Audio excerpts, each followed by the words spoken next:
Hey gun people, let's talk about Ruby Ridge. I'm gonna put a link in the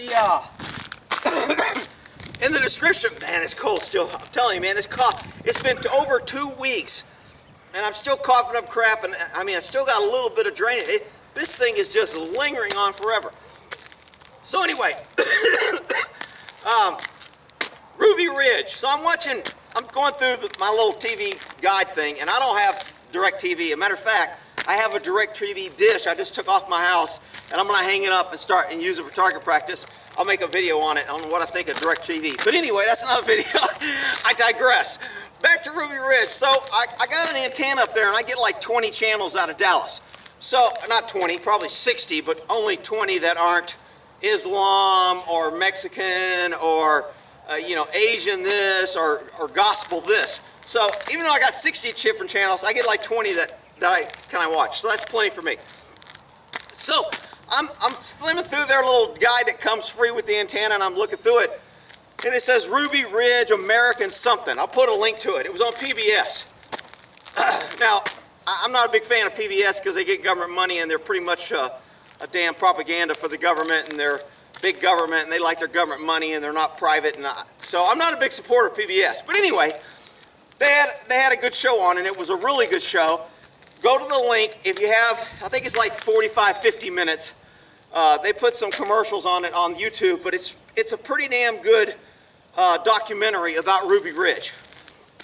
And I remember Ruby and then the Oklahoma bombing, and I mean, just through life over the years, when you live and experience these things, they have more impact than if you just read them in a history book and go, oh yeah, that happened. Oh yeah, I read about the Twin Towers. Yeah, supposedly a couple planes ran in there, and then the freaking country elected a freaking Muslim who brought in Muslims right after Muslims blew up the tower and killed a bunch of people with planes. Yeah, that's what the history books will say. No, actually it'll say, King Obama, the best president that ever freaking walked on the life because he was half black and a Muslim, brought in a bunch of Muslims afterwards and changed the face of America and did such a great job. And those mean white Republican patriots hated him and gave him a hard time while he was in office. That's what the history books will say. But anyway, I digress. Ruby Ridge. Man, I'm telling you, that was a great stinking show. They actually interview her daughter, the mom that got killed, her daughter who had to lay in there. And I'll give you a brief overview if you've never heard of Ruby Ridge. So what happened, this is a big, huge blunder by the government. Imagine that. Imagine the government screwing up so big that people died and they paid out millions of tax dollars money and nobody went to jail and nobody was held accountable. That's government.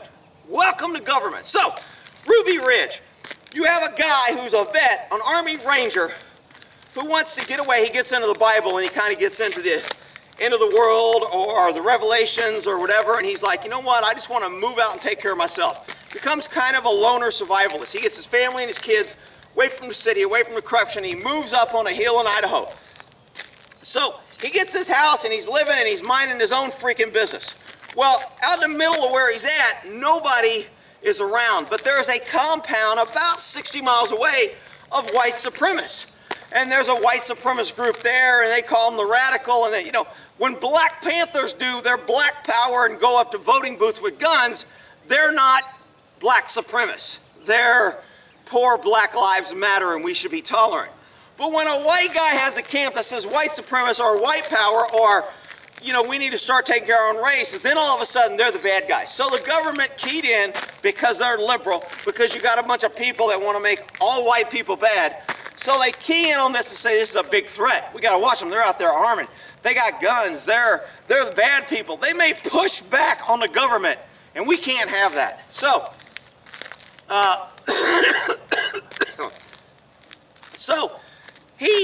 the guy, now I can't think of his damn name. I think it's John. I can't remember now. It just slipped my mind. So anyway, this guy who was the Green Beret Army vet, he kind of takes his kids out there to play with his kids but he doesn't want to join a white supremacist. He was never in her gang. It was run by the Aryan Brotherhood or the Aryan something for basically promoting white people, whatever, okay? Just like black people. You go to a black restaurant, it's all black people. If it's black owned, they only hire black people. You go to a Mexican restaurant, everybody that works there are Mexican. No problem. You go to a white-owned restaurant, if he ain't got a black, a Mexican, everybody else, he's a racist. This freaking country is so upside down. Anyway, common sense is superpower. So this guy goes out and hangs out with the white supremacists and just on the weekends or something, just to meet people so his kids have other kids to play with. And they have picnics and they have parties and they promote their brochure and they want people to join. He never joins. That's critical because they kind of paint him as this crazy white supremacist dude and he never joins. So he goes out here, he meets people, and while he's there, ATF, the government, one government agency, ATF, has an undercover informant and he's trying to turn somebody in a group. Well, he sees, damn, I can't believe I can't forget his name, John. Anyway, I'll just call him John. He's probably wrong. But anyway, he sees John, he befriends him, he talks to him, and he says, hey man, he goes, I got a shotgun, and I kind of want the barrel short, but I don't know how to cut it down. He goes, could you cut it down for me? That's called entrapment, people. He put the criminal intent and the criminal idea in someone's mind, then he had him do it.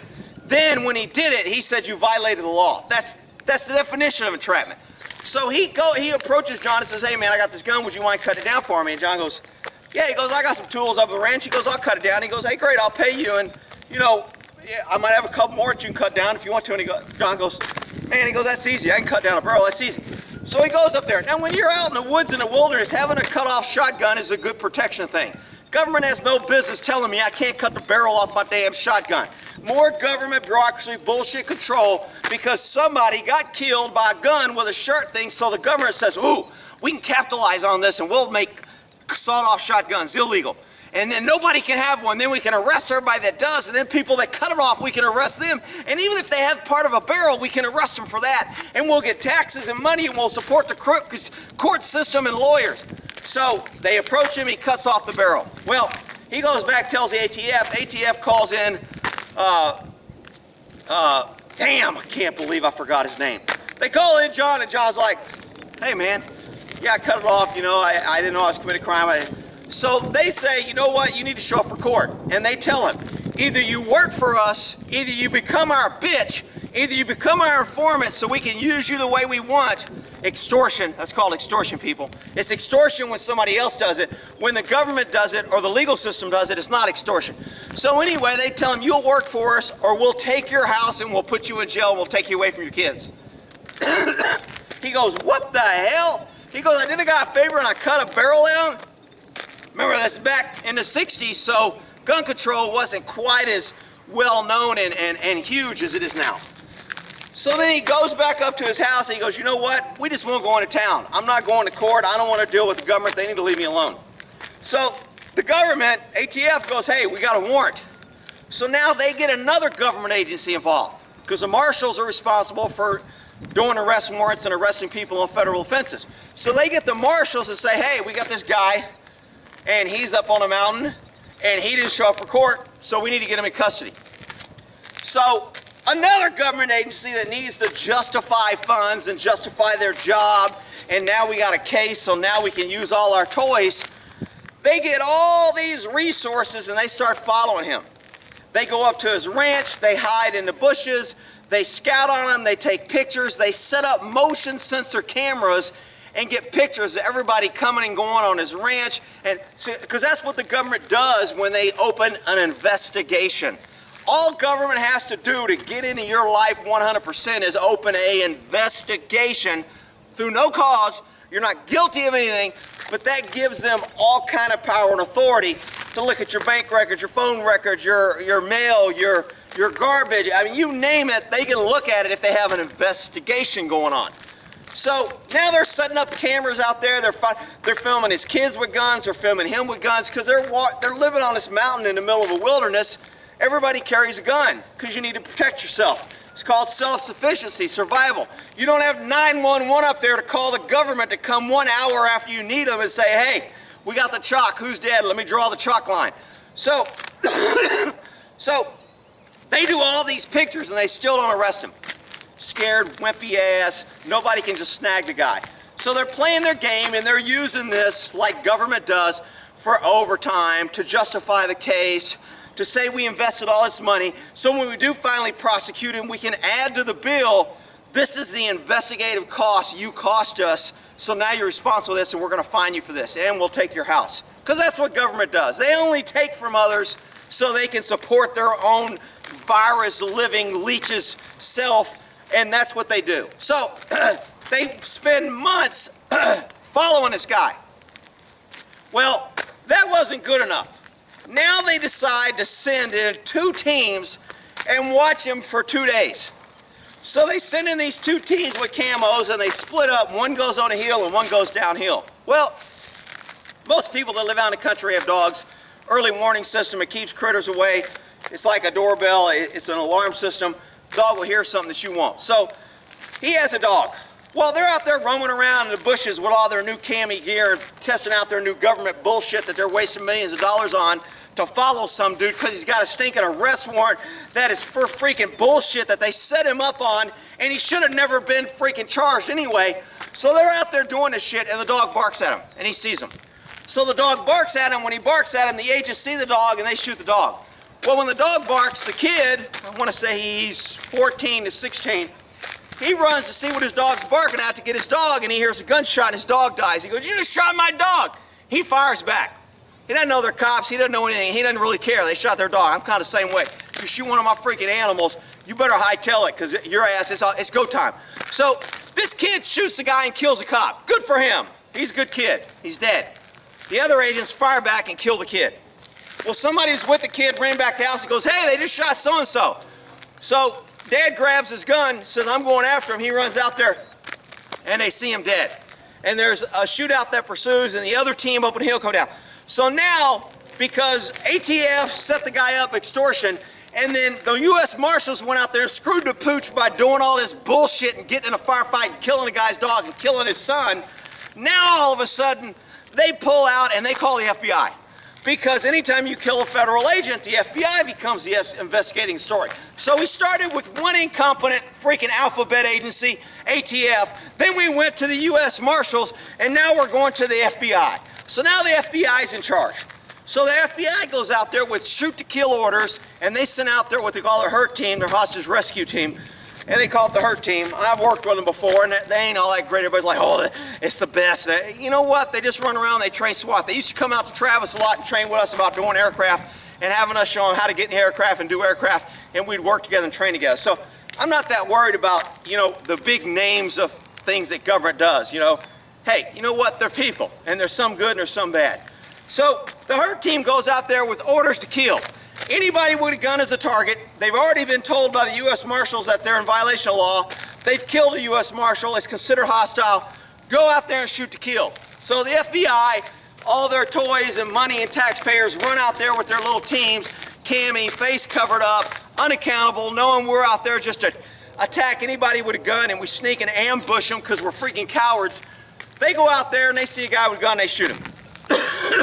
I think John walks out of the house, he gets shot either in the gut or the hip or the arm. Somehow, he's just walking out of the house and they just shoot him because they see him. Fuck it, let's just kill him.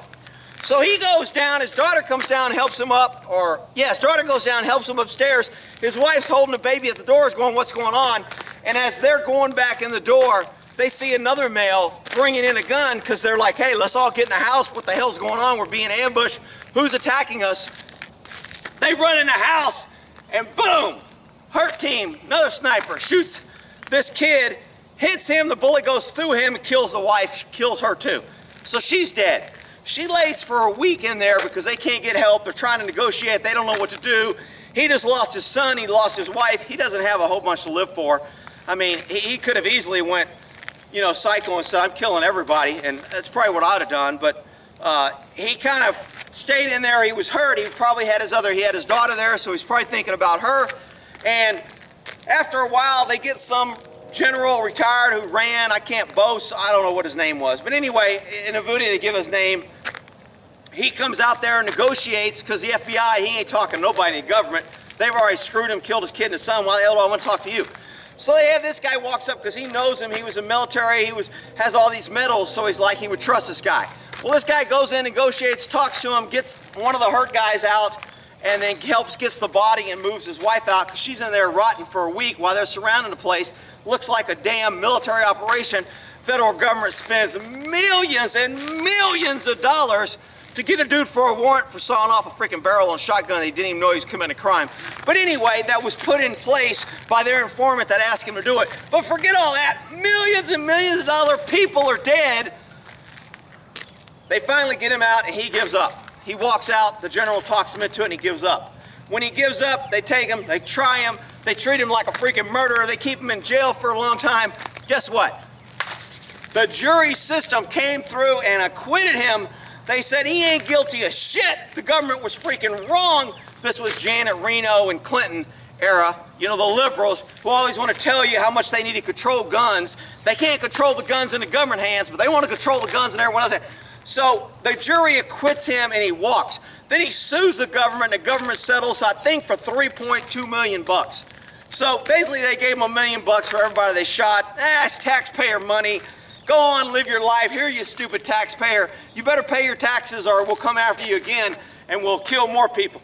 What a colossal government example of what happens and how big. And the news media, in this report, they talk to news media people, they talk to the U.S. Marshals. This is a really good, I really highly recommend the documentary they did on this. It's a good show, and it's really educational on how the government thinks and how at first the government was just pushing their company line. Oh, this guy's a federal fugitive. He's killed a federal. They didn't. The government never told him we just killed his wife and we killed his son and we killed his dog and we shot him with no warning, no nothing. We just shot him because we went in there because we thought he was part of the white supremacists. That was the other thing. He's a big white supremacist. He's armed. You got to be careful. So anyway, great show. If you don't know about Ruby Ridge, don't know much about it. It's a good documentary, and again, it's a perfect example of how government can screw something up just when they get their fingers in it. It goes downhill every stinking time. All right, so we'll end that there on Ruby Ridge. Buddy, better tea. You're good boys. Shut up, Dad. We're eating. We'll talk your stupid, crazy stuff. All right, we'll end that there.